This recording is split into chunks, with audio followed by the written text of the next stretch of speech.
Hi, welcome. Today we're going to talk about acid and bases, and in order to talk about acid and bases and understand really what's going on, we must define what an acid and a base is. All right. So historically, there have been three main definitions that we have for acid and bases, and we're going to start with the first definition, the Arrhenius definition. Now, obviously, before Svante Arrhenius in the 1800s, late 1800s, early 1900s, decided to come up with the definition of acid and bases, we knew what an acid was, we knew what a base was, but there was no easy way to define it. And so Arrhenius comes and tells us that an acid is a substance that is capable of releasing protons or H+ ions into a solution when dissolved in water. Similarly, a base is a substance that is able to release hydroxide ions into solution when dissolved. All right, so that's the basic idea. And so as you can see from this easy equations here, we have hydrochloric acid in its normal form. Before you dissolve it in water, hydrogen chloride is a gas. When you dissolve it in water, it ionizes, all right, and it releases H+ and the chloride ion. Similarly, sodium hydroxide, a solid, when dissolved in water, dissociates into sodium ion and the hydroxide ion. These are two typical examples of an acid and a base. All right? Hopefully that's not something that is new to you. Now, the problem with the Arrhenius definition is that it's not broad enough. As we kept on looking at the vast array of compounds that we call acid and bases, there was a problem. Many acids fit this definition, but in the base side, one of the common bases that we know of, ammonia, does not fit into this definition. If you react ammonia with hydrochloric acid, that's a neutralization reaction, and yet there is no hydroxide to be seen. And so, we need to have a new definition, all right? And so the definition that we're going to look at is the Bronsted-Lowry definition. And here you'll see the definition for acids is not really changed.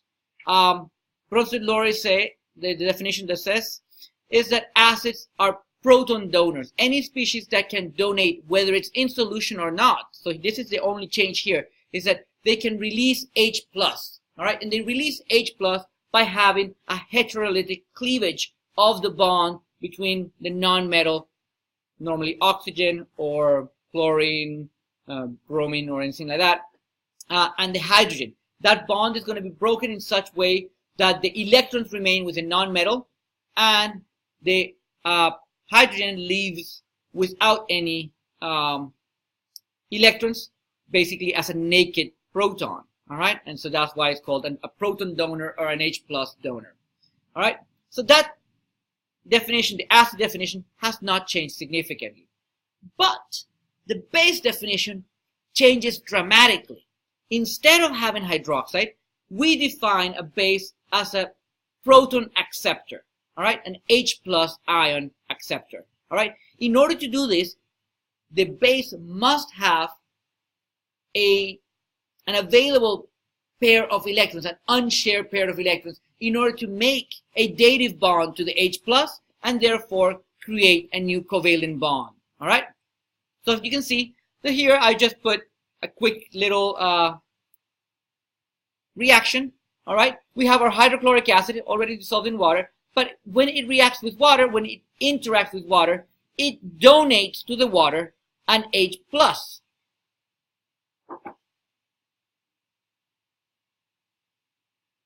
All right, this is not writing for some reason. There we go.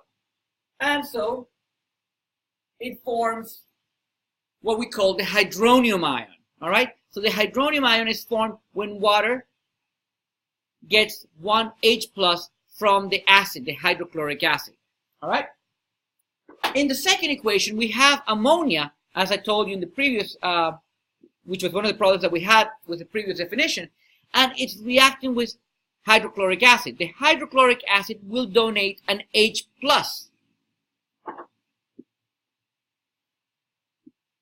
But what's remarkable, of course, and if we remember the structure of ammonia, ammonia has a trigonal pyramidal shape.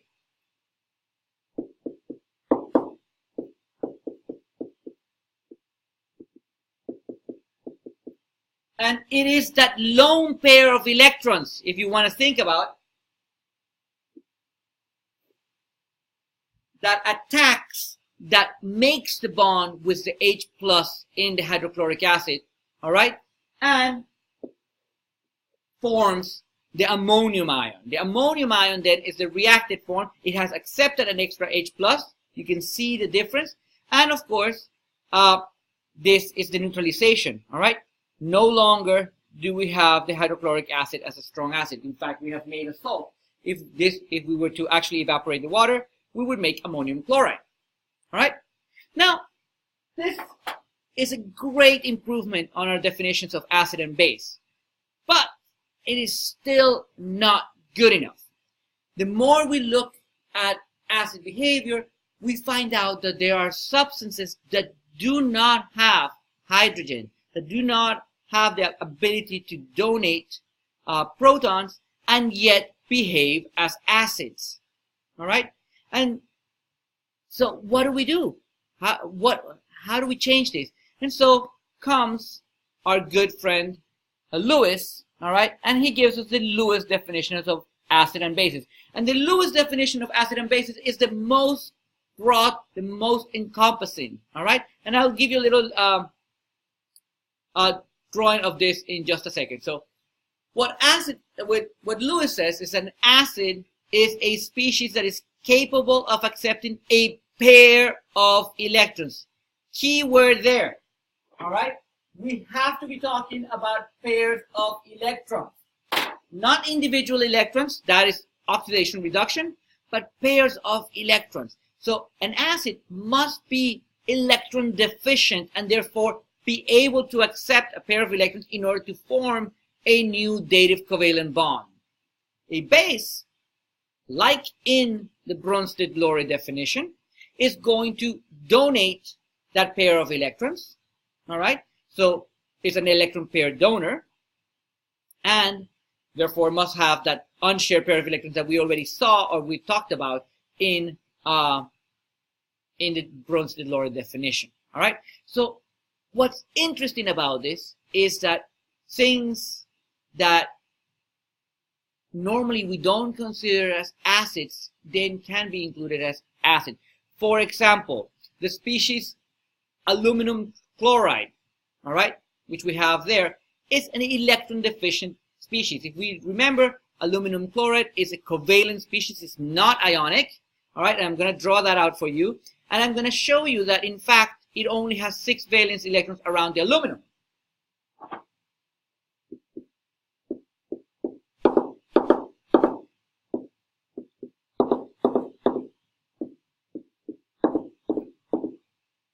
Now, if we look at the aluminum chloride having 6 valence electrons, it is primed to accept the attack of a lone pair of electrons, an unshared pair of electrons, on a hydroxide, on an ammonia, or even in a cyanide ion. All right? So, for example, I'm going to use ammonia again.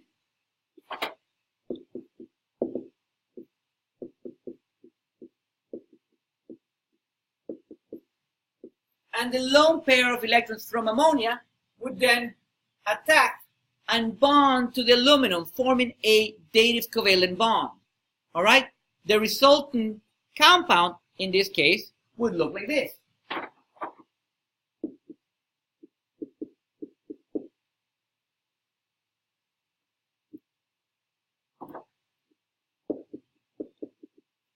All right? And there we have formed a new bond between the nitrogen and the aluminum. All right? Aluminum, being electron deficient, can accept that electron pair to fulfill its valence. So, now if we look at the 3 definitions, they are each one more encompassing than the other. Arrhenius is the most constricted of the definitions. Then comes the Bronsted definition, and larger than that, the most encompassing definition is the Lewis definition. So we can think about this as kind of a Matryoshka doll, one of these Russian dolls, where as the concepts get larger, they have more things. So every Arrhenius acid, every Arrhenius base is included in the Bronsted-Lowry definition. It's included in the Lewis definition. But the other way around is not true. Not all Lewis acids fit into the Arrhenius definition. Alright, so I'm going to try to show this by looking a little bit, we can think about it as Venn diagrams or just, some group diagrams. If we have our definition of acid and bases, and I'm going to separate it as acids up here and bases down here. This first definition, this first circle that we see here would be the Arrhenius definition. All right?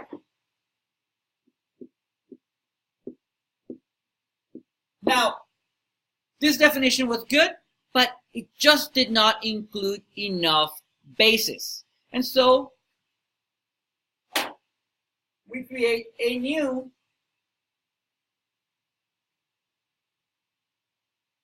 I'm going to have to move this a little bit. All right. We're going to create our new definition, and our new definition, I'm going to try to also change the color of it.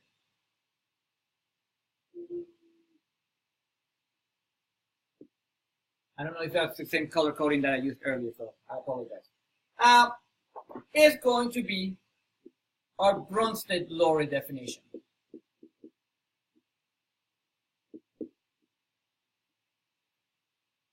Now, what this actually tells us, all right, is that we have increased our basis with that Bronsted-Lowry definition, but we really have not changed our acid definition. We have not included any extra species in there. Eventually, when we move from the Bronsted definition into the Lewis definition, then we expand the field of acids, while the field of bases remains relatively constant.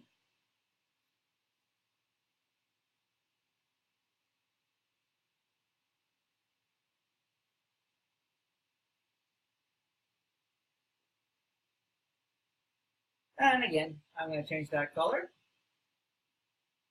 And I think I had used orange for that. And we're going to call that the Lewis definition. All right. And as you see, each definition, all right, increases the number of acids or bases that are included. So, while every acid that is included in the Arrhenius definition is going to be part of the Lewis definition because it is connected or included in there, something that is a Lewis acid may not fit the Arrhenius definition because it lies outside of the Arrhenius definition.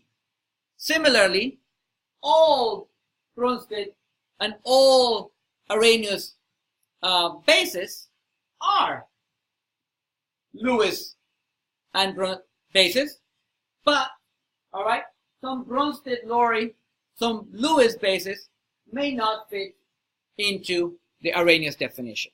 Does that hopefully make some sense? So just basically we're expanding these definitions. All right. Now let's look a little bit more. If we look at the Bronsted-Lowry definition a little bit more, we can actually see that there is this theory or this idea of conjugate pairs. A conjugate pair is, as it defined, a pair of species that differ by a proton, like they differ by an H+. Okay? So I've given you two examples there. We can see that HCl and Cl- are a conjugate pair. Why? Well, you take away an H+ from HCl and you get Cl-. Notice the change in charge. The species are connected by the difference of a positive charge. All right. So if we add an H+ to Cl-, we get HCl. All right. Now, in a conjugate pair, you're always going to have one that is going to be the acid, one that is going to be the base. All right? So, in the case of hydrochloric acid, we are going to call the acid just acid rather than conjugate acid, because when it loses the H+, it becomes the conjugate base. All right? Similarly, you can see that I have there ammonia. And the ammonia, you can see it here, all right, is actually a base. When it accepts an H+, it becomes the ammonium ion. And the ammonium ion is the conjugate acid of ammonia. All right? Again, the difference is an H+. Only an H+. All right? When you gain or lose more than an H+, that is not conjugate pair. When you add something else, you put an oxygen, you put a hydroxide, that is not a conjugate pair. A conjugate pair is exactly this idea of changing by an H+. All right? And so I've given you a couple of exercises here for you to try out. All right? You have a couple of substances, and I would like you to see if you can write a conjugate acid or a conjugate base for each one of these substances. Some of them may even have more than one. All right? So take a moment, do that, and then continue after you've taken just a little time to try to figure out what those are. In addition, I would suggest try to label the substances as acid, conjugate base, base, conjugate acid as you make those pairs. Okay? So take a moment, do that. Thank you. Some of you may have noticed that when you were doing the conjugate pairs, there was at least one substance there in which you could, in fact there were two, in which you could have had either the substance acting as an acid or a base because they could have made either conjugate. All right? Substances that can act either as acids or bases are called amphoteric substances. All right? And they will behave as an acid or a base depending on what they're reacting with. All right? So you may recall from periodicity that we talked about aluminum oxide, and aluminum oxide was amphoteric. Aluminum oxide can behave as a base when reacting with hydrochloric acid. All right? And you can see that reaction right over here. The aluminum oxide will neutralize the hydrochloric acid to make aluminum chloride and water. We can recognize that as a classic neutralization reaction. All right? Now, this is a little more difficult to see when we're looking at aluminum oxide act as an acid. All right? When we see here, we have sodium hydroxide, and the sodium hydroxide, I hope you remember, is a base. All right? But when we see this, all right, we have made the aluminate ion, all right, and that aluminate ion actually has a negative charge, okay? And I'm going to try to draw that out for you very quickly. It has this structure.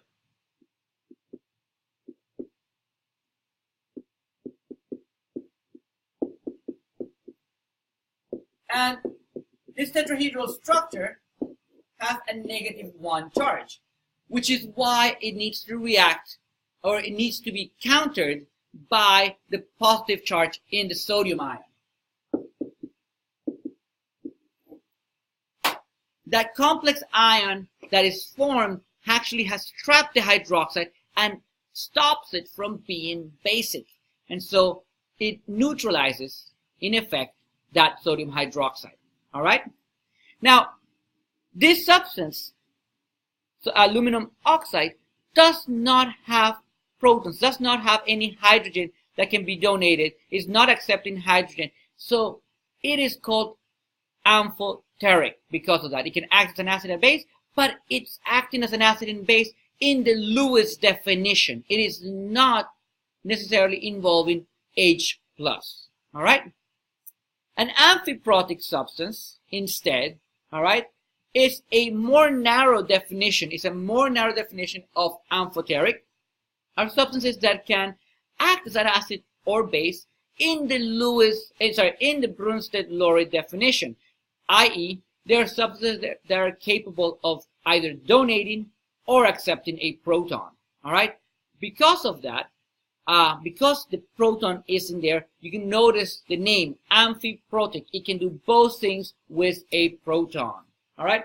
Water, for example, it is an amphiprotic substance. All right. A lot of people talk about water being amphoteric, and that is not incorrect. All right. Amphiprotic is a subset of amphoteric substances. All right. But like in many other definitions, something that is amphiprotic is amphoteric, but not all amphoteric substances are amphiprotic. All right. Again, aluminum oxide being an example of an amphoteric substance that is not amphiprotic. All right. You can see here we have water acting as a base. All right. Water can accept, or the lone pair of in the oxygen of water can attack, if you want, the H plus in the acid, and therefore create the hydronium ion, the H3O plus ion. All right. And by doing that, it has accepted an H plus, thus acted as a base. Water can also act as an acid when it's reacting with ammonia itself. If you dissolve ammonia in water, it will make ammonium hydroxide. All right. The ammonia, the lone pair in the ammonia, will attack an H plus from water, steal that H plus from the water, break that bond, all right, to create the ammonium ion and to release a hydroxide ion. So there we have water acting as an acid because it's donating an H plus, it is losing an H plus, and anything that loses an H plus is an acid. All right, that's actually an easy way for you to recognize when a substance is an acid or a base. That substance that gained an H plus is a base. That substance that lost an H plus is an acid. All right, so pretty straightforward ideas up to now. All right, so very quickly we're going to go through something that is a little bit easy, so something that you've done already probably in earlier classes, but it's always good to review. So it's some of the most essential properties of acid and bases. All right. Now, I know that we have not defined what pH is yet, but we know that acids are substances that in general have pH lower than 7. Bases have pHs greater than 7 when in solution. All right. Acids increase the concentration of H plus in solution, in aqueous solution, while bases increase the concentration of the hydroxide ion in solution. All right. Now, those are quite essential, and we're going to look at that a little bit more when we look at the definition of pH and pOH, and we'll talk about pOH. I know that's a new term for you guys. All right. Now, an acid can also change the color of certain pH or acid-base indicators. All right. There are acid-base indicators in table 22 of your data booklet. All right. So please take a moment to look at those. All right. But important ones that you need to remember, that you need to have as part of your definitions. All right. Litmus. Litmus is a natural product. All right. And it's binary. It turns either red or blue. If it turns red, all right, when you put it in a solution, when you dip that litmus paper into a solution, it is because it's in the presence of an acid. So blue litmus paper will turn red in the presence of acids. Similarly, if you have red litmus papers and you dip it into a base, it will turn blue. So litmus is blue in the presence of bases, and it's red in the presence of acids. All right.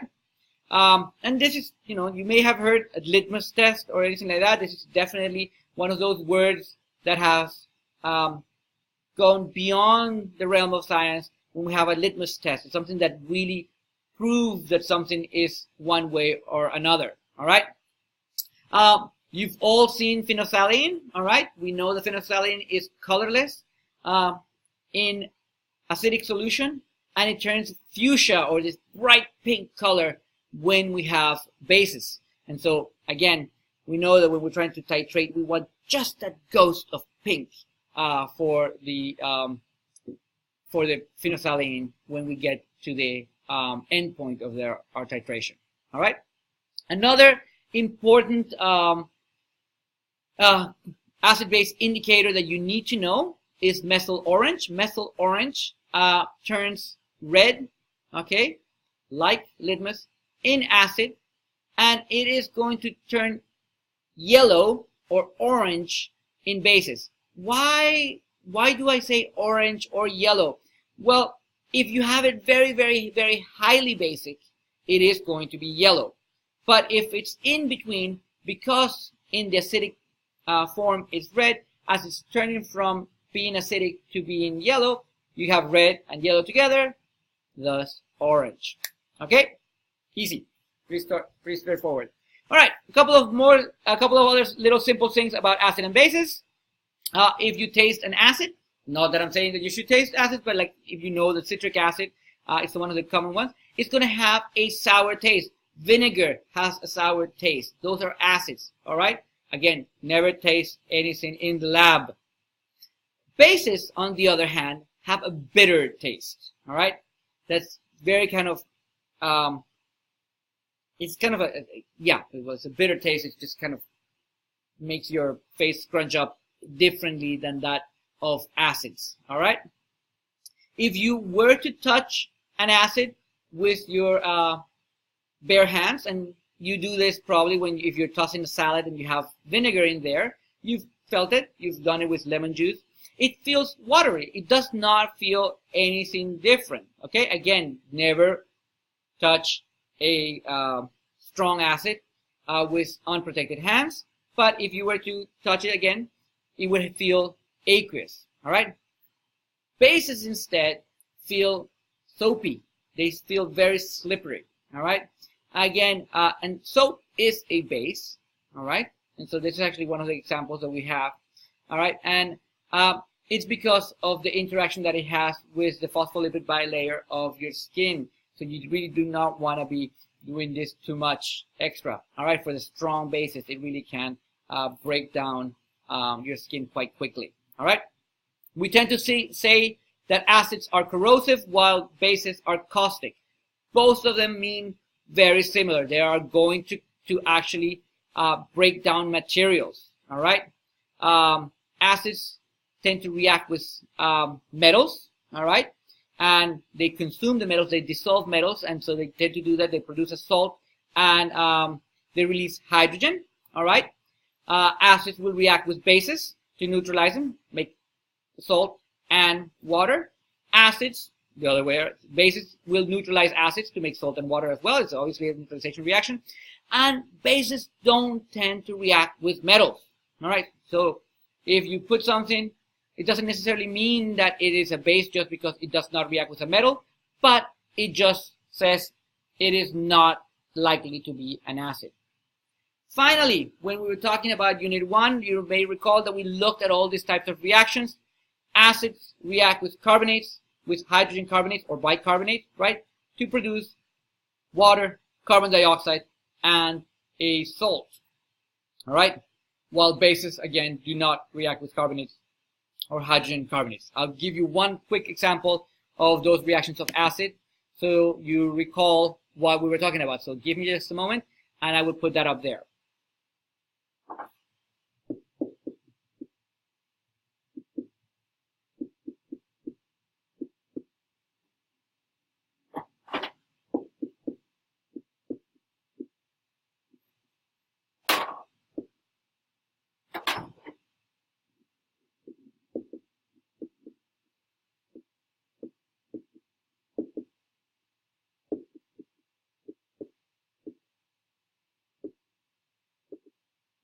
So as you can see, what's going to happen there, it is a double displacement reaction, but we remember that carbonic acid, which is a species that theoretically would have been made,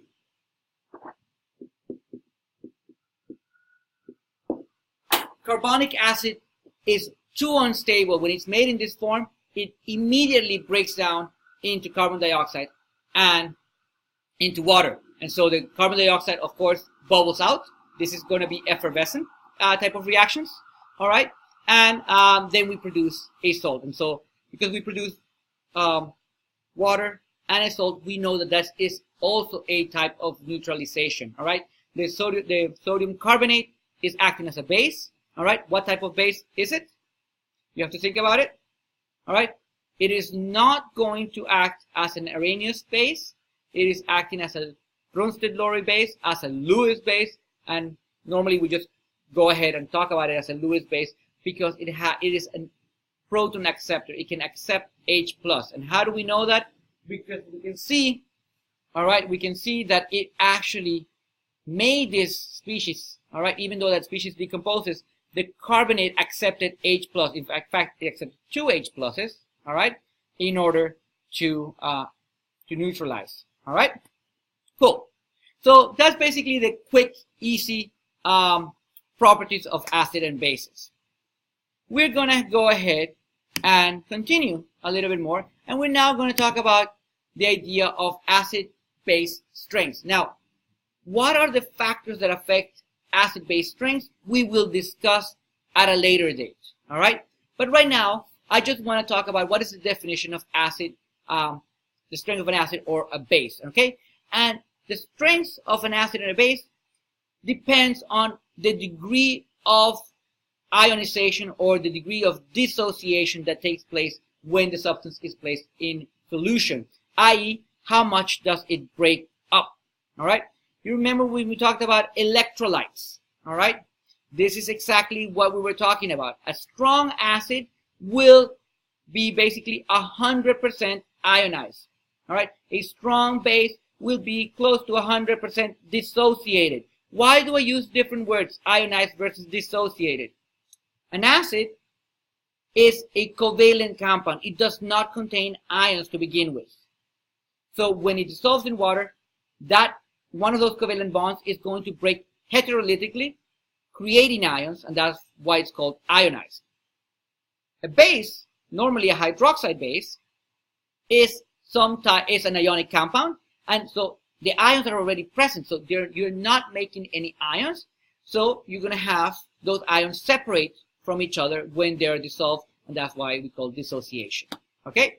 So in the IB, you must know, okay, first of all, again, remind you, strong acid, strong base are close to 100% ionized or 100% dissociated. All right?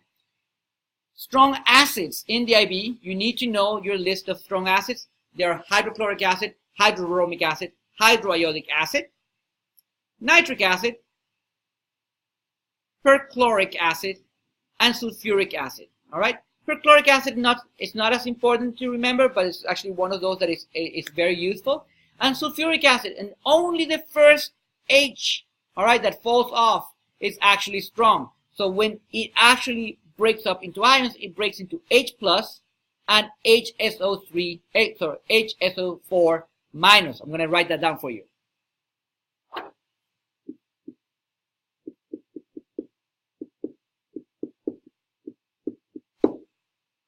So you will recall that from when we were doing that in Unit 1, hopefully, all right? This is the first, that one is the one that really completely 100% ionizes. The second H plus ionizes weakly. It only partially ionized, and that's what we talk about when we talk about weak acids or weak bases. We'll talk about that in a moment. The list of strong bases that you need to remember are the alkali metal bases. I've listed them, most of them there for you: lithium, sodium, potassium, rubidium, and cesium hydroxides. And only one extra base is considered strong, and it's that of barium hydroxide. All right, barium hydroxide is the only base in the alkaline earth metals that is going to be partially soluble. It's going to be soluble enough that it dissociates to actually react strongly, or to be put enough hydroxide in solution to be considered a strong base. All right. Weak acids, weak bases, are substances that we talk about are only partially ionized, and they establish an equilibrium, i.e. that there's going to be those ions, the H plus, for example, in an acid, is going to be coming on and off. All right, I just realized that there is a little typo. I'm just going to correct it for you guys right now. All right, and so let's go ahead and look at a couple of examples of weak acids and weak bases. All right, so a weak acid, the most common weak acid that we discuss, that we are used to, is ethanoic acid. ethanoic acid, all right, has this equation, this formula. When it's in solution, when it's in the presence of water, all right, it will partially ionize. And in fact, I'm going to show you how we do these arrows. Normally we make these arrows even, but if we're showing that something is only partially going forward, all right, that the equation is actually staying most in the reactants, we tend to make the reversed arrow larger and the forward arrow smaller.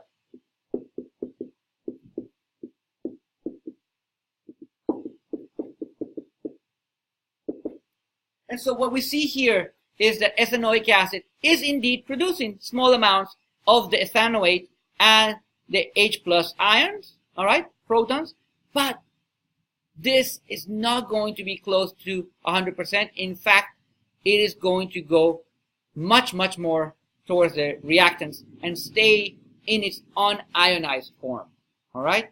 So that's the equilibrium that we have there. Similarly, all right, it can be for weak bases, but in order to show weak bases, we need to have the water present to help us out. So again, when we look at a weak base, the most common example that we're going to see for a weak base is ammonia. And ammonia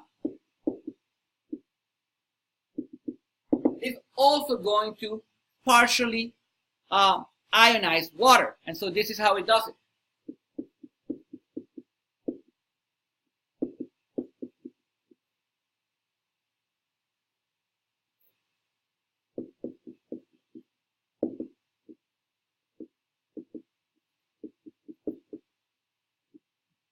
And as you see there, all right, the ammonia is actually making some ammonium ion and it's making hydroxide ion. So it's making ions, all right, and this is what we call our base, all right. We can also call it ammonia our base as well, but it is not in the ionic form. Because it's not in the ionic form, it is considered weak, all right. And so most of the ammonia is actually present in the unionized form. It has not ionized the water, all right, and so this is what we have as our weak acids and weak bases. These are common examples of this, all right. So how do you know which is a strong acid, which is a strong base, which is a weak acid, which is a weak base? You go back to our list. If it's not included in this list of strong acids and strong bases, it is going to be considered to be weak, all right. So please, please, please, it's important, imperative that you remember this list of strong acids, strong bases, so you can recognize which are going to be the weak ones. All right? So again, how or why acids or bases are strong or weak, we will discuss at a later date. All right? But right now, what we're going to try to see is how can we recognize experimentally, how can we distinguish between a weak acid and a strong acid, between a weak base and a strong base? Okay, and so let's look at that. There are three experimental methods that we can use in order to figure out how whether a substance is a strong acid or a strong base, a strong or a weak acid or a weak base. Okay. So the first one is to look at the rate of reaction, all right? And so, one, if you start with solutions of the same concentration, this is very important, you must start with solutions of the same concentration. You test, for example, how quickly it neutralizes, how quickly it reacts with a piece of magnesium. Let's say that we have a strong acid or a weak acid, all right? If you put equal volumes of same concentration, strong acid and weak acid, and you put a small piece of magnesium in there, the one that bubbles more rapidly, more violently, is going to be the stronger acid. All right? Why?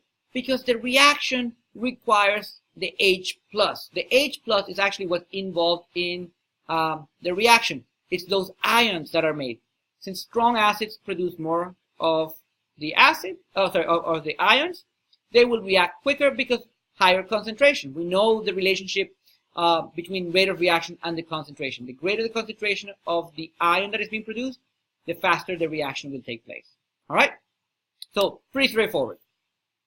The second method, and so yeah, let me write the equation that I said if we want to compare.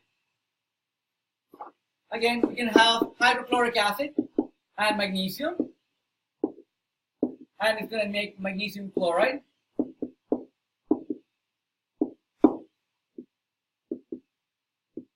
And it's going to release hydrogen gas. All right. Similarly, ethanoic acid will do the same reaction, same stoichiometry and all. All right.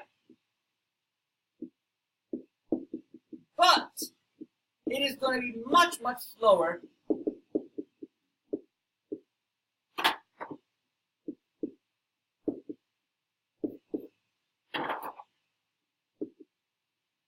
and so we'll be able to distinguish which one it is.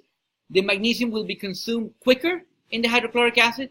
The amount of bubbling, the amount of heat that is produced in the reaction will be greater because that heat is being evolved at a faster rate. All right, and so it won't be dispersed as much, and so it will be more localized, and so we can actually measure it quickly, and we can notice that. All right, so the rate of reaction is going to be higher always for strong acids, strong bases.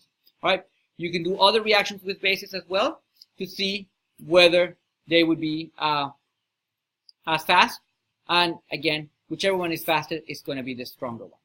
Okay, the second test is a simple conductivity test. Why? Because we talked about the key word here, electrolytes. In order to conduct electricity, you must have one of two things. Free moving electrons. That's not what we're talking about here. In solutions, you don't have free moving electrons. But you can have free moving ions, those electrolytes. In order to conduct electricity, the more electrolytes that you have, the more ions that are dissolved in the solution, the greater the conductivity is going to be. You could do this by literally putting, a conductivity tester with just a light bulb and two extension cords there, and just see whether it lights. Whichever one lights the bulb brighter will actually give us, will have greater conductivity. We can always, of course, use a conductivity probe, all right? And so we can use our conductivity probe as well to actually get a real value if we wanted to do something a little more exact, okay? We will look at these things experimentally when we get back to class. All right, so the electrical conductivity, pretty straightforward. If there are more ions dissolved, and when are you going to have more ions? You're going to have more ions when you have a stronger acid or a stronger base, because they're going to be more ionized, more dissociated. All right? And the last test is going to be pH. All right? So, if you have pH, and the pH is a measure of the concentration of the H plus ion, all right? It also allows us to understand or to know about the concentration of the hydroxide ion, but it's mainly about the H plus ion. Well, guess what? The stronger the acid or the stronger the base, the greater the change in those concentrations of those ions is going to be, and the further away you're going to be from pH of 7. So if you're testing two solutions of the same concentration of a strong acid and a strong base, okay, and I'm going to just put examples over here, all right? If you were measuring 0.1 molar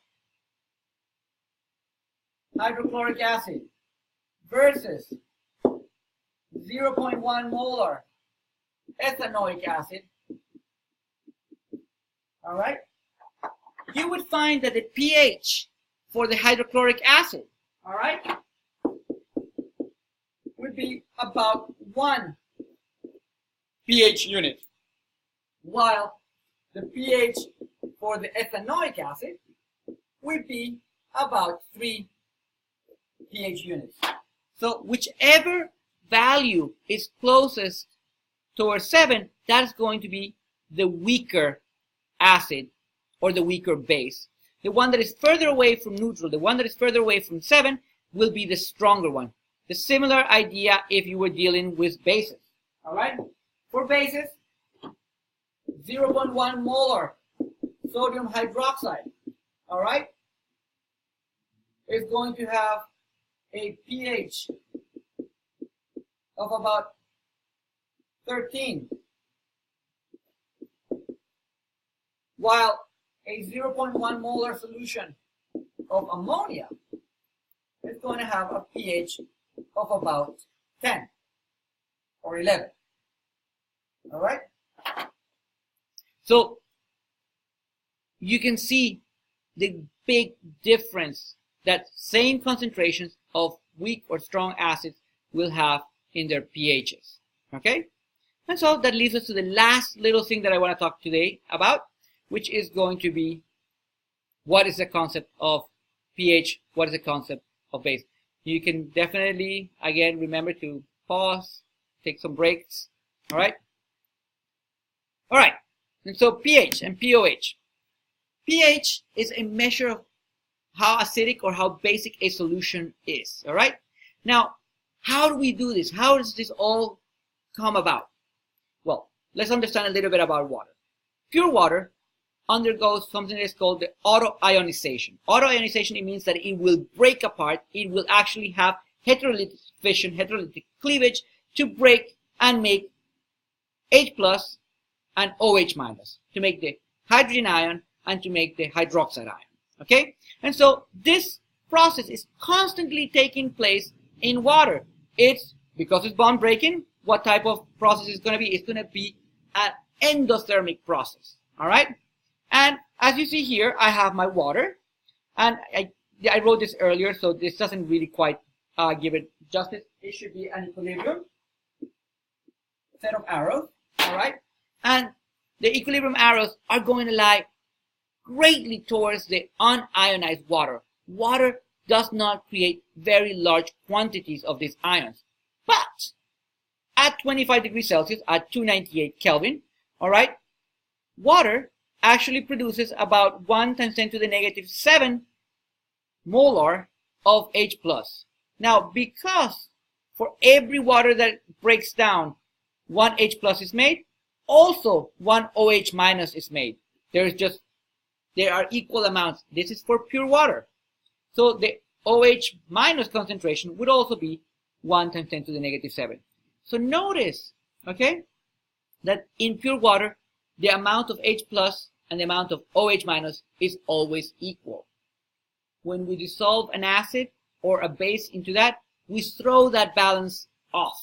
Okay? So we'll talk more about how that comes along. Now, this idea of pH, all right, is because there is a function, all right? It's an operation that we can do that we call P, all right? And P is the negative logarithm, base 10 logarithm of a particular value. In general, a concentration of either the H plus ion, the proton, or the concentration of the hydroxide ion if we're talking about POH, okay? And so, literally, what you have is that the pH is the negative logarithm of the concentration of the H plus ion, all right? I have it written several times here. You can see it. At room temperature, okay, and we'll use this equation even if we were a little bit off from room temperature because it doesn't change significantly. The sum of pH plus POH is always going to be equal to 14, all right? And that's because of the equilibrium constant for the auto-ionization of water. So this is something that higher level will have to worry about. We'll talk more about it in the higher level. I'll give you a little introduction in standard, but we'll talk more about that at a later date, okay? When we have a solution, all right, if a solution has a pH that is lower than 7, all right, it is going to be acidic. If the solution has a pH that is 7, we tend to say that this solution is neutral. And if of course, if the pH is higher than 7, we say that that solution is basic. Now, because it's a logarithmic scale, all right, one, pH is unitless. There are no pH units. We say pH unit, but that's it. All right.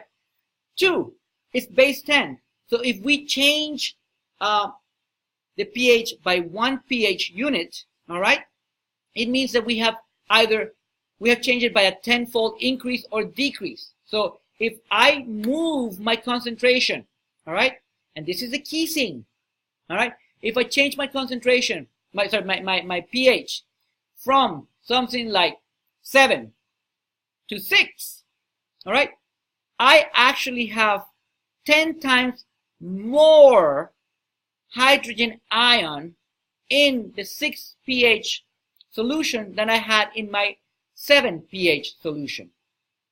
Why? Because it's that negative in front of the logarithm. Okay? So let's look at that for a moment. We'll come back to this question in just a second. So let's think about that.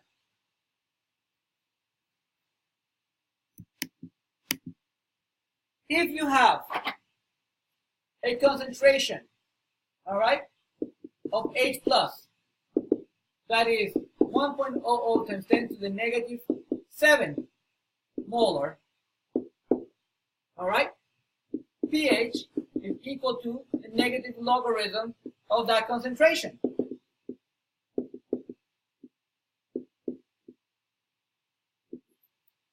Since this is base 10, all right, we know that this is going to be equal to 7. All right? For it to be pH 6,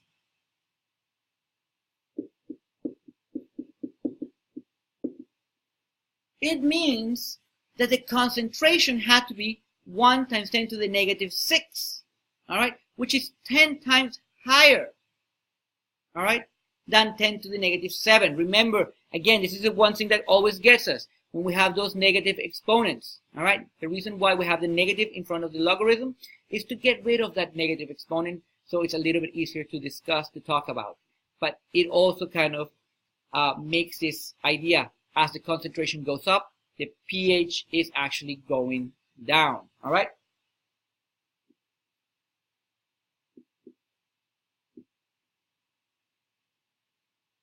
When we compare those two then, 1 pH unit difference, tenfold increase in the concentration of the H plus.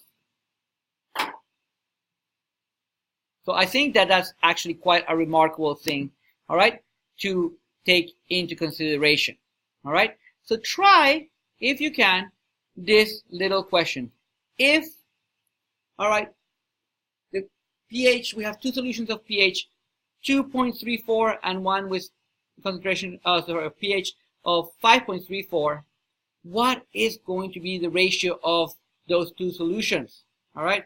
And so which one's going to have the higher concentration, which one's going to have the lower concentration, and how do they compare to one another, all right?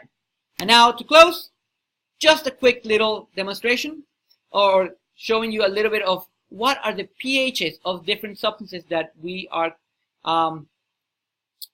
normally exposed to, okay?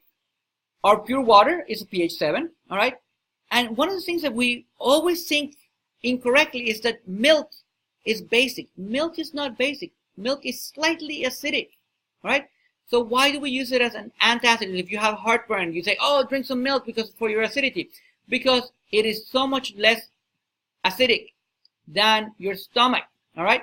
Your stomach has a pH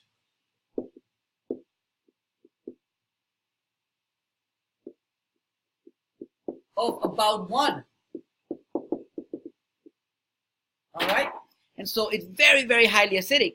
And so, yes, adding milk will actually bring the pH up, so closer to neutral. So that's why they say drink milk. It's also, it coats, and so it has that benefit.